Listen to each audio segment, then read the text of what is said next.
Salam, hər vaxtınız xeyir olsun, əziz müəllimlər və müəllim olmağa hazırlaşan miqçilər. Bugün mən sizə Time 2024 kitabından gündəlik planlama, yəni cari planlaşdırma haqqında danışmaq istəyirəm. Gəlin görək, nədir gündəlik planlaşdırma? Niyə biz buna geriyə planlama deyirik?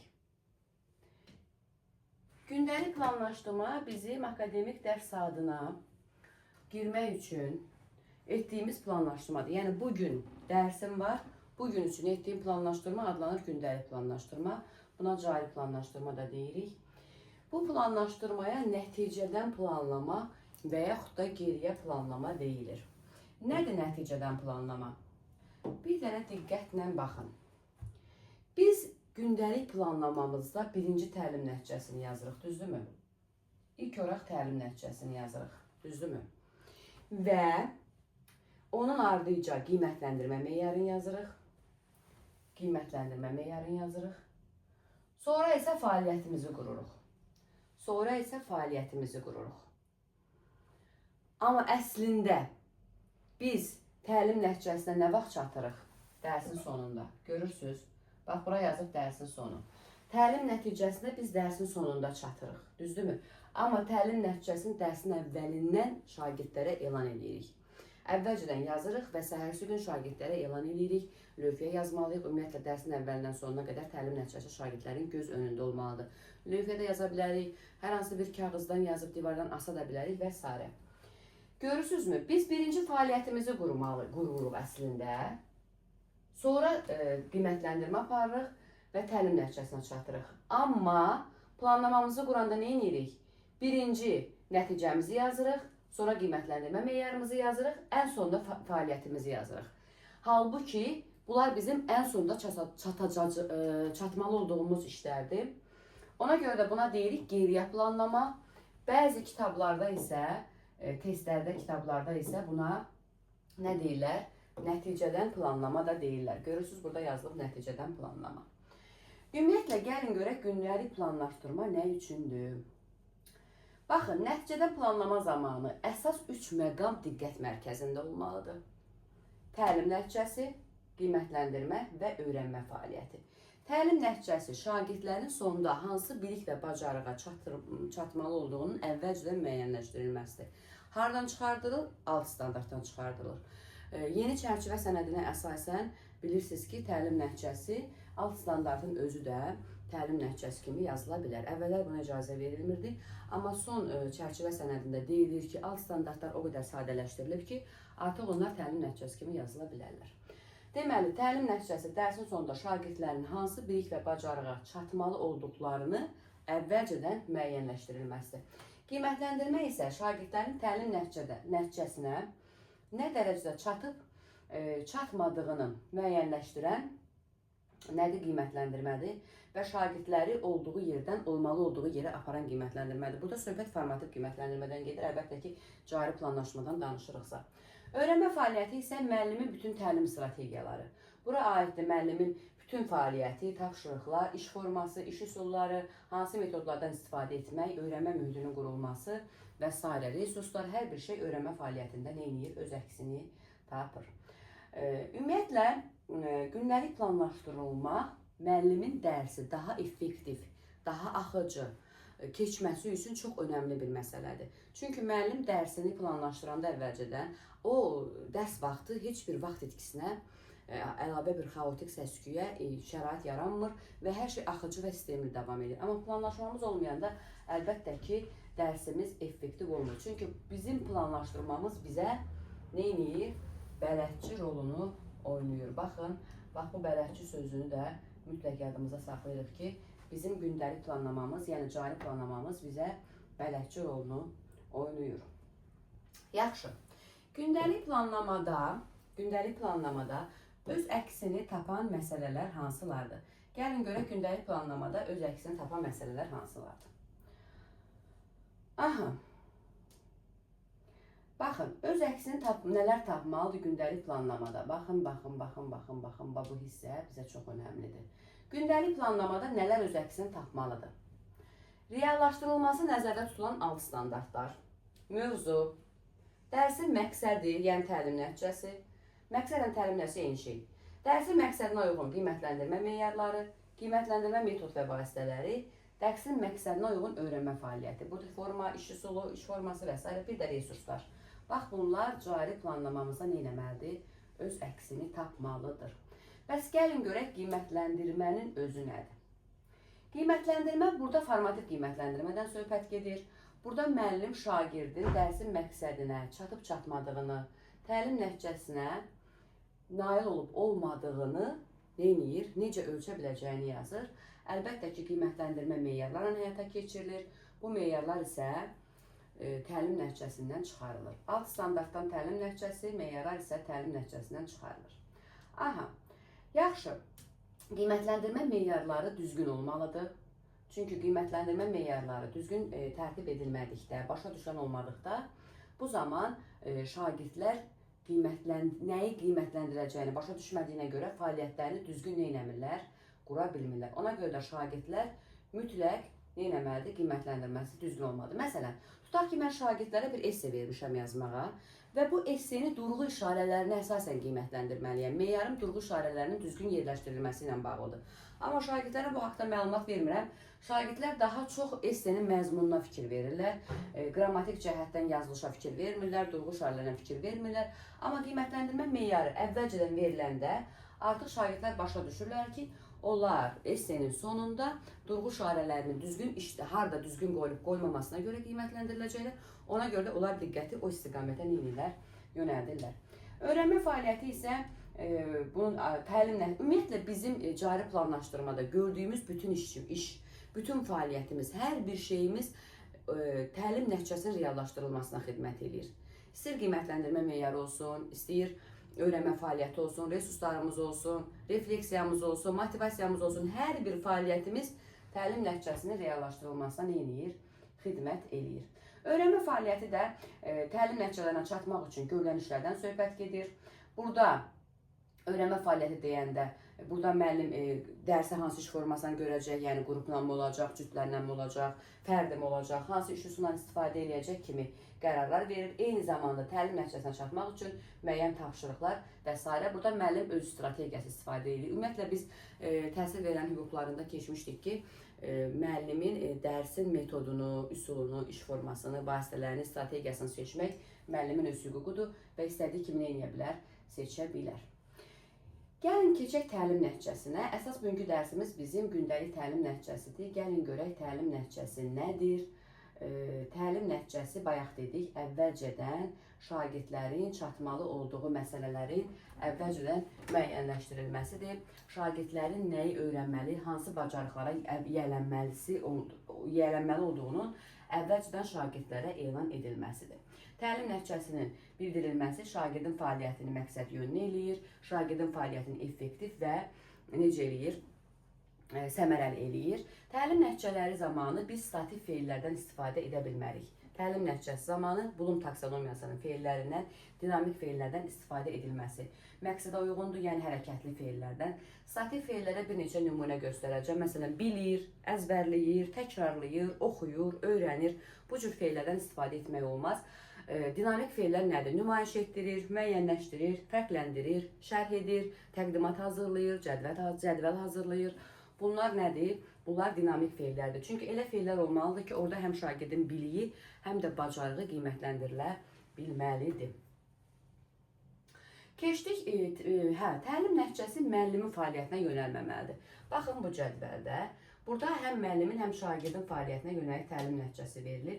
Əlbəttə ki, müəllimin fəaliyyətinə verilən təlim nəticəsi yanlış təlim nəticəsidir. Bir dəqiqə bunu biraz böyütməyə çalışıram. Bundan artıq böyümədi. Müəllimin fəaliyyətinə yönəlmiş təlim nəticəsi nədir? Məsələn, deyir, essenin giriş hissəsini yazmağı öyrədir. Bu müəllimin fəaliyyətidir. Bu düzgün təlim nəticəsi deyil. Essenin giriş hissəsini yazır. Bu düzgün təlim nəticəsi olar. Məsələnin həlli yolunu göstərir. Bunu müəllim göstərir. Məsələni həll edir. Bəli, bu artıq şagird yönümlüdür. Şagirdlərə vətənpərvərlik hissi aşılayır. Bu da yanlış təlim nəticəsidir. Burada aşılayan müəllimdir. Amma vətənpərvərlik hissi nümayiş etdirir. Bu artıq olacaq nə? Bu şagird yönümlü təlim nəticəsi olacaq. Gəldik əsas məsələyə. Təlim nəticəsi necə olmalıdır? Smarta. Smarta. Gəlin tam fikrimizi smarta yükləyək. Smart nədir? Müasir dövrdə təlim nəticələrinin hazırlanmasında istifadə olunan texnikadır. Smart texnikası təlim nəticələrini biz necə qurmalıyıq, bizə istiqamət verir. İngilis hərflərdən istifadə olunubdur. S spesifik deməkdir. S spesifik deməkdir. Yəni burada söhbət nədən gedir? Təlim nəticəsi spesifik olmalıdır. Yəni ümumi olmamalıdır, xüsusi olmalıdır təlim nəticəsi. Şagird bilsin söhbət nədən gedir. Təlim nəticəsi düzgün, dəqiq və aydın olmalıdır. Yadınıza saxlayın. S-də bizə lazım olan sözlər düzgün, dəqiq, aydın, spesifik. Və bu 4 söz nədir? Açar sözləridir. Spesifik olmalıdır, dəqiq olmalıdır, aydın olmalıdır, düzgün müəyyənləşdirilməlidir. Bunlar oldu S hərfinin, yəni smart texnikasının S-ə aid olan mərhələsi. M hərfi miserable ingilis dilində tərcüməsi, səsləndirilməsi səhv ola bilər. Tərcüməsi ölçülə bilən deməkdir. Təlim nəticəsi ölçülə bilən olmalıdır ki, biz qiymətləndirmə meyarlarını təlim nəticəsindən çıxardırıq. Ölçülə bilən olmazsa mən o təlim nəticəsini ölçə bilməyəcəm. Yəni qiymətləndirmə meyarına çevirə bilməyəcəm və bu da şagirdin fəaliyyətinin izlənməsinə mane ola bilər. Ona görə təlim nəticəsi nə etməlidir? Elə bir təlim nəticəsi götürülməlidir ki, şagirdin bilik və bacarığını nə edə bilək? Ölçə bilək. A hərfi, achievable, burada söhbət əldə oluna bilən deməkdir. Yəni nədən söhbət gedir? Təlim nəticəsi nə çox asan, nə də çox çətin olmamalıdır. Şagirdin bilik bacarığına uyğun olmalıdır. 1:45 dəqiqədə əldə edilə bilən olmalıdır. Tutaq ki, mən bir dənə təlim nəticəsi qoymuşam. Deyirəm, Atropatena dövlətinin xəritədə yerini müəyyən edir. Bu çox asan olar. Bunu şagirdlər 10 dəqiqəyə bu nəticəyə çatarlar və boş-boşuna vaxtımız gedər. Ona görə təlim nəticəsi elə seçilməlidir ki, nə çox asan, nə də çox çətin olmasın. Yəni, qoyulmuş hədəfə çatmaq mümkün olsun. Gəldik R-ə. R realistik deməkdir. Yəni, real imkanların nəzərə alınması. Mən təlim nəticəsi müəyyən edərkən mütləqdir ki, real imkanları nəzərə alın. Yəni, burada söhbət nədən gedir? Tutaq ki, təlim nəticəsi qoymuşam ki, Moğol dövlətinin xarici siyasəti haqqında videorolik hazırlayır. Belə təlim nəticələri bizə metodik vasitələrdə var, yəni texnika ilə bağlı, İKT ilə bağlı. Amma mənim məktəbimdə bu şərait yoxdur ki, şagirdin hər birinin kompüter olsun və yaxud da ki, lab qrup şəklində internetə çıxışı olsun və s. bunu hazırlasın. Ona görə də mən real imkanları, yəni real resursları nəzərə alaraq nə etməliyəm? Təlim nəticəsi qoymalıyam. T hərfi isə time'dır, yəni burada vaxtın nəzərə alınmasıdır. Yəni, vaxt nəzərə alınmalıdır ki, bir akademik dərs saatına təlim nəticəsi reallaşdırılması mümkün olsun. Mütləq vaxt nəzərə alınmalıdır və mən deyərdim ki, elə ən çətini vaxtın nəzərə alınmasıdır. Müəllimlərin təlim nəticəsi təyin edərkən etdiyi ən çox səhvlər hansılardır? Gəlin o haqda danışaq. Təlim nəticəsi yazarkən müəllimlərin etdiyi səhvlər. Birinci onu deyim ki, təlim nəticəsi 3 dənədən artıq ola bilməz. Mən 2 daha məsləhət görərdim. 2 təlim nəticəsi daha məsləhətdir. Lakin 3 dənə ola bilər. Əgər ağır bir nəticə qoymuşuqsa 1 dənə də ola bilər. Bir də sinifin səviyyəsindən çox şey asılıdır, potensialına. Adətən müəllimlər təlim nəticələri qurarkən hansı səhvləri eləyir? Həddən artıq çox sayda təlim nəticələri yazılır. Çünki görürsünüz, tövsiyədir ki, 2-3 olsun. Ümumiyyətlə 3-dən artıq təlim nəticəsi müəyyənləşdirilməsi məsləhət görülmür. Həm də ümumiyyətlə kurikulum deyir ki, 3 dənə olması daha düzgün olar. Təlim nəticələrini müəllim yazır öz gündəliyində, amma şagirdə bildirmir. Bu da müəllimin təlim nəticəsinə bağlı elədiyi ən böyük səhvlərdən biridir. Üçüncü, təlim nəticəsinin həddən artıq mürəkkəb olması. Məsəl üçün, girmişəm 6-cı sinifə, yazıram təlim nəticəsi lövhəyə. Yazıram ki, Atropatena dövlətinin Azərbaycan tarixində rolunu müəyyən edir. Bu bir qədər qəliz cümlədir, yəni 6-cı sinif üçün, həm də sinifin potensial baxımı. Yəni, mən orada izah verməliyəm ki, şagirdlər başa düşsün ki, söhbət nədən gedir. Və təlim nəticəsi çətin olduqda, mürəkkəb sözlərlə yazıldıqda, bu zaman şagirdlərdə anlaşılmamazlıq yaranır və təlim nəticəsinin reallaşdırılmasına çətinlik ortaya çıxa bilər. Bir də ki, təlim nəticəsi müəyyənləşdirərkən statik feillərdən istifadə olunur, bilir, görür, bacarır və s. Bunlardan istifadə etmək olmaz. Bir də bayaq dediyimiz məsələ, müəllim mərkəzli təlim nəticəsi nədir? Deməli, qoyulması məqsədə uyğun deyil. Burada qiymətləndirmə meyarlarının müəyyənləşdirilməsindən də söz gedir. Əslində bu haqda biz formativ qiymətləndirmə dərsində çox geniş danışırıq. Sadəcə bir qədər ipuçları verim. Qiymətləndirmə meyarı təlim nəticəsindən çıxardılır. Neçə dənə təlim nəticəsi varsa, o sayda da qiymətləndirmə meyarı çıxartmalıyam. Qiymətləndirmə meyarı 4 səviyyədə çıxarılır. Çünki şagirdlər 4 səviyyədə qiymətləndirilir. Məsəl üçün, qiymətləndirmə meyarı deyim sizə. Deyirəm ki, Manna dövlətinin Azərbaycan tarixində rolunu müəyyən edir.